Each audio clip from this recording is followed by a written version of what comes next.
ವೀಕ್ಷಕರೇ, ನಮ್ಮ ಚಳ್ಳಕೆರೆ ಟಿವಿಗೆ ಸ್ವಾಗತ. ಇಂದಿನ ಪ್ರಮುಖ ಸುದ್ದಿ. ಶ್ರೀ ಗುರು ಕರಿಬಸವೇಶ್ವರ ಸ್ವಾಮಿ ಸೇವಾ ಟ್ರಸ್ಟ್ನಿಂದ ಶ್ರೀ ಕರಿಬಸವೇಶ್ವರ ಮಹೋತ್ಸವವನ್ನು ಫೆಬ್ರವರಿ 11ರಿಂದ ಫೆಬ್ರವರಿ 12ನೇ ದಿನಾಂಕದವರೆಗೆ 2 ದಿನಗಳ ಕಾಲ ನಗರದ ನರಹರಿ ನಗರದಲ್ಲಿ ಶ್ರೀ ಕರಿಬಸವೇಶ್ವರ ಅಜ್ಜಯ್ಯ ಮೂರ್ತಿಯನ್ನು ಪ್ರತಿಷ್ಠಾಪಿಸಲಾಗುವುದು ಎಂದು ಶ್ರೀ ವೀರಭದ್ರ ಸ್ವಾಮಿ ತಿಳಿಸಿದ್ದಾರೆ. ಇನ್ನು ಶ್ರೀ ಕರಿಬಸವೇಶ್ವರ ಅಜ್ಜಯ್ಯ ಪ್ರತಿಷ್ಠಾಪನಾ ಅಂಗವಾಗಿ ನಗರದ ಸರ್ವ ಭಕ್ತಾದಿಗಳು 2 ದಿನಗಳ ಕಾಲ ಶ್ರೀ ಅಜ್ಜಯ್ಯನ ಕೃಪೆಗೆ ಪಾತ್ರರಾಗಬೇಕು ಎಂದು ಸರ್ವ ಭಕ್ತಾದಿಗಳು ಆಗಮಿಸಬೇಕು. ಭಕ್ತರ ದರ್ಶನಕ್ಕಾಗಿ ನಗರದ ನೆಹರು ಸರ್ಕಲ್ನಿಂದ ನರಹರಿ ನಗರದವರೆಗೂ ಉಚಿತ ಬಸ್ ಸೇವೆ ಲಭ್ಯವಿರುತ್ತದೆ. ದೇವಸ್ಥಾನದಲ್ಲಿ ವಿಶೇಷ ಪೂಜೆ, ಹೋಮ, ಹವನಗಳ ಮೂಲಕ ಶ್ರೀ ಕರಿಬಸವೇಶ್ವರ ಅಜ್ಜಯ್ಯ ಮೂರ್ತಿ ಪ್ರತಿಷ್ಠಾಪನೆ ಅಂಗವಾಗಿ ಸರ್ವ ಭಕ್ತರು ಆಗಮಿಸಬೇಕು ಎಂದು ಪ್ರಕಟಣೆಯಲ್ಲಿ ಕೋರಲಾಗಿದೆ. ದೇವಸ್ಥಾನ ನಿರ್ಮಾಣ ಮಾಡ್ತಿದ್ದಾರೆ. ಬಹಳ ವರ್ಷದಿಂದ ಕರಿಬಸವೇಶ್ವರ ಸ್ವಾಮಿ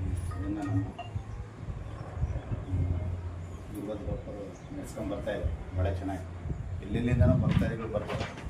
ನಿಜವಾಗಲೂ ಇಂಥ ಒಂದು ಶಕ್ತಿ ನಮ್ಮ ನರಹರಿ ನಗರದಲ್ಲಿ ಇದೆ ಅಂತಂದರೆ ನಮಗೆಲ್ಲ ಭಾಳ ಸಂತೋಷ ಪಡ್ತಕ್ಕಂಥ ವಿಚಾರ.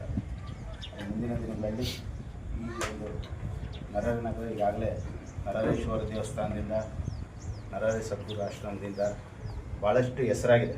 ಈ ಕರ್ನಾಟಕ, ಆಂಧ್ರ 2 ರಾಜ್ಯಗಳಲ್ಲಿ ಈ ಕರಿಬಸವೇಶ್ವರ ಸ್ವಾಮಿಗೂ ಭಾಳಷ್ಟು ಭಕ್ತಾದಿಗಳಿದ್ದಾರೆ.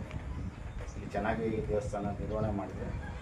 ಇದರ ಭಕ್ತಾದಿಗಳು ಖಂಡಿತವಾಗಿಯೂ ಬರ್ತಾರೆ. ಈ ಪ್ರಶಾಂತವಾದಂಥ ಪ್ರದೇಶದಲ್ಲಿ ಕರಿಬಸವೇಶ್ವರ ಅವರ ಅನುಗ್ರಹ ಎಲ್ಲರಿಗೂ ಸಿಗುತ್ತೆ.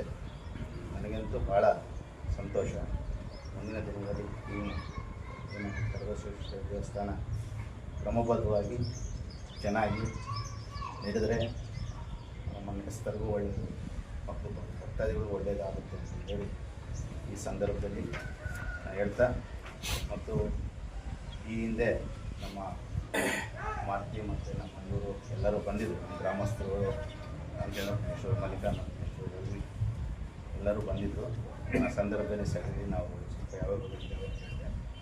ಅದಕ್ಕೋಸ್ಕರ ಈ ಒಂದು ಕಾರ್ಯಕ್ರಮ ಚೆನ್ನಾಗಿ ಯಶಸ್ವಿಯಾಗಲಿ ಅಂತ ಹೇಳ್ಬಿಟ್ಟು ನಾನು ನಮ್ಮ ಸಂಸ್ಥೆಯ ಪರವಾಗಿ ಈಗ ಅವರಿಗೆ ಚೆಕ್ ಮೂಲಕ 51,000 ರೂಪಾಯಿ ಹಣನ ಕೊಡ್ತಾ ಇದ್ದೀನಿ.